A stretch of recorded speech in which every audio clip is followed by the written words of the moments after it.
Today on Toy Habits, we'll be taking a look at the Masters of the Universe Revelation version of the Evil Lord of Destruction and making comparisons with his Masters of the Universe Classics figure.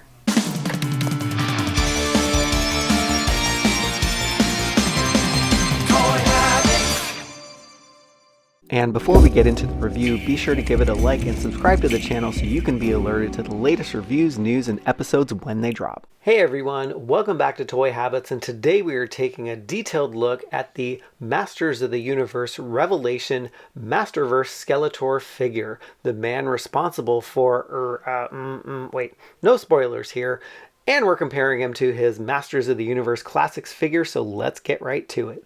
And let's start off like we usually do by looking at the box, and Skeletor comes in the Masters of the Universe Revelation window display box where you can see all of his accessories that he comes with. And looking at the art on the side of the box, you can see an amazing illustration of Skeletor with a planet in the background, and his backdrop is purple, which sets him off very nicely. He's got a very fierce, mean look on his face, and I love the outstretched hand here, and it looks like there's embers or magic coming out from his Havoc staff, and I love the way that there's some orange color that's kind of blending in with his Havoc staff to make it look like he's conjured up some spell or has released some sort of magic with his Havoc staff. And you can see a lot of the detail that they've given Skeletor, and it just really pops on the side of the box.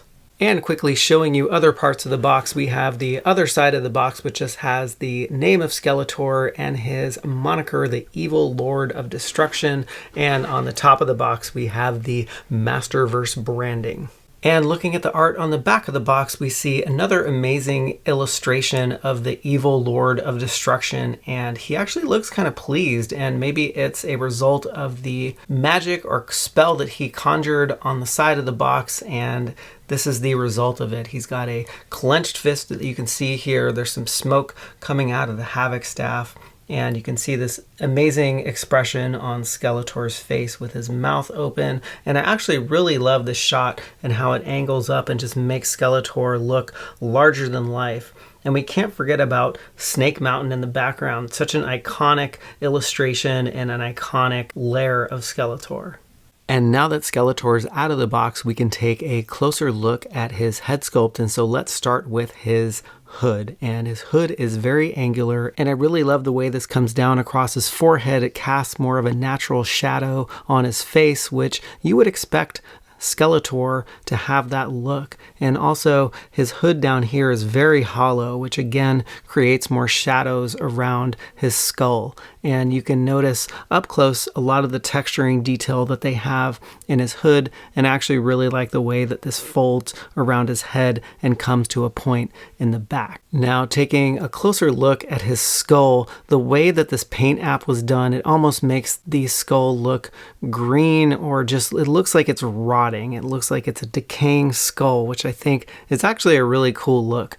His eyes are very angular, and his cheekbones are very pronounced in this sculpt. And if this catches the light the right way, you can actually see the hole where his jawbone meets his face. And I just think that's a very cool look and a very cool detail to add to this figure. And you can also see that his teeth are a different color than his skull. And you can also see that his jawline has more of a blunt edge to it versus an angular edge, which gives it a more defining look. And moving down to Skeletor's torso, we can take a look at his armor, and you can see that he has this purple looking horde symbol that is adorning his upper chest plate here, and really it doesn't end. It just kind of bleeds into this purple and dark purple paint app that goes around to his upper back. And you can see his shoulder armor is actually split here, and it's given a leathery textured look with some rivets on the end of them. And it's really cool because a lot of times these Skeletor figures, the shoulder armor here is all one piece. And so I think this gives a really cool look and a really cool effect to this figure. And moving down to his crossbones and this jewel in the center, the crossbones are actually colored a light lavender, and I'm not sure if the camera will pick it up, but it is a light lavender color, and it's different than some of the other purples that you'll see on the figure. You also see some of the straps that are going around underneath his arms and around his abdomen, and they're also given that leathery textured look with some rivet detail on there. So I think his armor looks really neat. So let's take a look at his soft goods cape. Now, this was a surprise to me, and I'm very excited to see that this comes with a soft goods cape, and the color is awesome. It's like a majestic purple, and it's very fitting for Skeletor, and it flows very nicely and looks amazing on the figure. One thing to note here, that the top of his armor actually holds his cape, and it's actually a separate piece from the straps that go around his chest here. So you can see that the cape is actually also a separate piece, and I think can detach from the rest of this armor. So you might see the armor lay a little funky around the jewel here, but that's just because they are all separate pieces. And one thing that I do want to show you about his cape is that it is semi-transparent, so you can actually see the silhouette of Skeletor through his cape, which I think is a really cool effect. And I'm not sure if they intended it this way. Maybe they were cutting cost on material and couldn't make it as thick as they wanted to, but I think it makes him look even better from the back. And speaking of the back, if you lift his cape up, you can actually see that his armor is removable here. Now, I'm not going to take this off, but if you just detach it from these plugs here, you can take it off, and you can also see some of the strap and riveting detail that you see from behind. And moving down to Skeletor's arms, you can see that his forearm armor, like every single previous version of Skeletor, is painted in his blue skin color here. And you can see some of the muscular detail that they have sculpted on his arms. And you can also see some of the black paint that they've used on his nails here. And aside from the differences in hands, his arms are exactly the same on each side. So you can see some of the muscular detail, and I think they've used some washing in here to just highlight some of those muscles that you see there.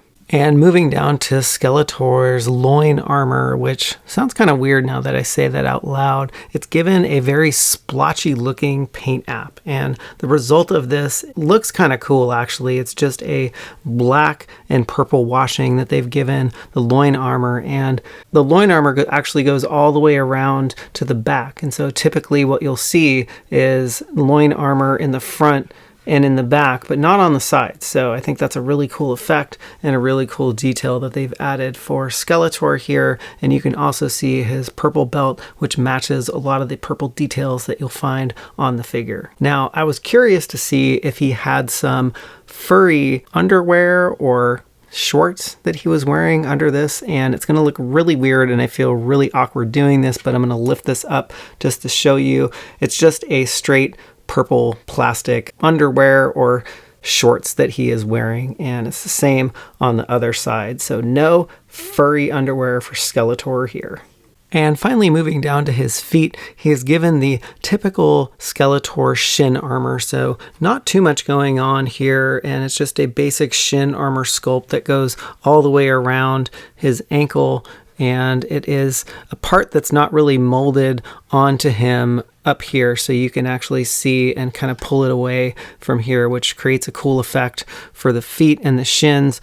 And he's actually been given some really ginormous feet here, and that's something that I'm going to show you in the comparison that I do with his Classics figure. But one of the parts that I really love about these feet are his elongated toenails, and they actually created quite a bit of separation between his toes here, which gives a really cool effect. Now, Skeletor comes with a few accessories, so let's get his extra hands out of the way, and let's start with his open hand sculpt. And I'm not really sure what the purpose of this hand sculpt is, but it really doesn't serve any other purpose than to be a gesturing hand sculpt. But that said, it is a little bit detailed here. You can kind of see some of the sculpting that they put on here to kind of represent some of the knuckles, and you can also see some of the black paint app that they've used for his fingernails. And next we'll move on to the gripping hand, which is actually kind of cool because it's more of a pointy, grippy hand, so he can hold on to either his shaping staff, which we'll take a look at in a second, or his Havoc staff, and he'll just give in a little bit different posable look for just a little bit different display for this particular hand sculpt. Next up, let's take a look at the shaping staff, and the staff is pulled directly from the Filmation cartoon, which is a very cool artifact to have in the series. And I love when they bring in some of the older Filmation props and weapons into the other lines. The Classics versions did a great job with this, but I really do like the shape of the staff, although it is actually a very thick staff if you take a look at it, and it's pretty basic. There's really not much going on with it, but it's sculpted in a nice gold color. Next up, let's take a look at the Havoc staff, and the Havoc staff is one of my favorite design Havoc staffs of the Masters of the Universe line so far, and I really love the sculpting detail that they have on the ram skull here, and I love the way that you can see this bone that protrudes from the side here, and it kind of molds right into that tooth that's coming over his mouth there. So I think they did a fantastic job with the sculpt of the Havoc staff, and you can see that there is a lot of detail in the ram's horn. It's colored more of a darker purple than the rest of the staff, and there's really a few colors going on here. We have this almost iridescent purple color for the staff handle. We have a more lighter grayish purple for the actual skull piece and more of a darker purple for the ram's horns. And I just think the staff looks really cool, and they did some cool black washing on the top here and on the sides just to give it some more depth and dimension. And here's Skeletor all geared up with his shaping staff and his Havoc staff, and he can actually hold these really, really well. And his hands are very malleable, so it doesn't take a lot of effort to put these rather extra large in diameter accessories in his hand, which is a nice bonus. And I just think he looks really cool holding both of these staffs. And you can just kind of manipulate his arms and just give him some really cool poses here. And here is Skeletor with his alternate hand sculpt and also his fist hand sculpt. So you can kind of see just some of the different ways to pose and to display Skeletor given the accessories that he comes with. And comparing the Revelation version of Skeletor to his Masters of the Universe Classics figure, you can actually see that the Revelation Skeletor head sculpt is actually disproportionately smaller than the rest of his body, and you can really only see this when you put Skeletor in his Classics version side by side. In the Classics version, his head sculpt really matches his body, and I'm not sure why they gave the Revelation Skeletor such a tiny head sculpt, but that's just one detail that I wanted to point out here. And you can also see some of the variations in the armor detail that they've done just to change it up for the Revelation line. So as I was alluding to earlier, his shoulder armor is separated up here versus the shoulder armor in the Classics version is all one piece. You can also see that in the Revelations version, they took some attention to detail with the crossbones here, just giving them a different paint app. And moving down to the loin armor, you can also see that the Masters of the Universe Classics version, he's given those fuzzy shorts that I was alluding to earlier and I was hoping to find on the back of Skeletor, but alas, he is just given a straight purple underwear here. And there we go. And you can see that here. And moving down to the feet, you can also see that the Revelation version of Skeletor has just been given a larger foot sculpt than the classic version. And I think this is also another part that is disproportionate to the Revelation version body. So he's got a tiny head and big feet, but you can also see some of the differences here in the sculpts. You can see that in the Classics version, the toes are not as separated as the Revelation version, and the toenails are painted a different color, and they are just much longer in the Revelation version. And looking at the back of the Revelation Skeletor versus the Masters of the Universe Classic Skeletor, you'll notice that there is not a loop in the Revelation version to hold a sword, because this version of Skeletor actually does not come with a sword. And I'm trying to rack my brain to see if this is actually the first version that does not come with a sword, but I'm sure somebody will let me know in the comments below, so please help me out here. I have to admit, I did not have high hopes for this figure after reviewing the Skeletor figure, but I must say I am pleasantly surprised by the unique sculpt and the fits and finishes they have on this figure. Let us know what you think about this figure in the comments below. Is it a must-have or a hard pass? And please don't forget to sub the channel on your way out, and thanks for tuning in to Toy Habits.